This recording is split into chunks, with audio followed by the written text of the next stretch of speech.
Hey, good afternoon, folks.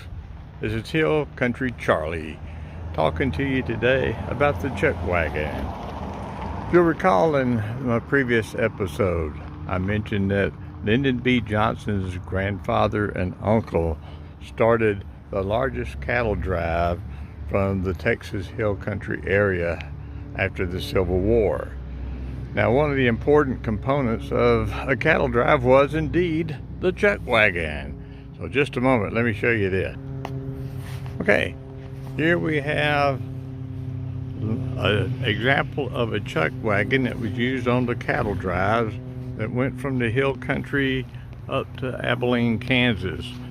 Now, what was the importance of the Chuckwagon? Well, let's recall, this was shortly after the Civil War. No fast food joints on the highways because there were no highways. So they had to have a Chuckwagon, and of course the main component of a Chuckwagon was indeed the cookie. All right. Now the cookie was so important that he was the second in charge on a cattle drive. He was the second highest paid individual on a cattle drive.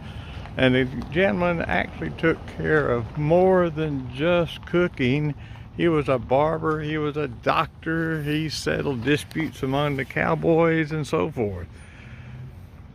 Now this particular Chuckwagon is decorated up a little bit for the light shows that they have here in the Texas Hill Country, which I'll speak to you about in my next episode. But just, just understand, back in this time period, the poor cowboys that went on the cattle drives, they were pretty much limited to a diet of coffee, beans, and biscuits. Every now and then, if they were fortunate enough, they might have some beef or some type of meat product with their meals. But basically, we're talking about the same food every day for breakfast and for dinner. Lunch, usually they ate in the saddle, either jerky or something along that line. Anyway, just a short history of the Chuckwagon. For more information, you can Google Chuckwagon. There's a lot of interesting things about what life was like on the trail back during the cattle drives. But for now, this is Hill Country Charlie signing off, and we'll talk to you next time.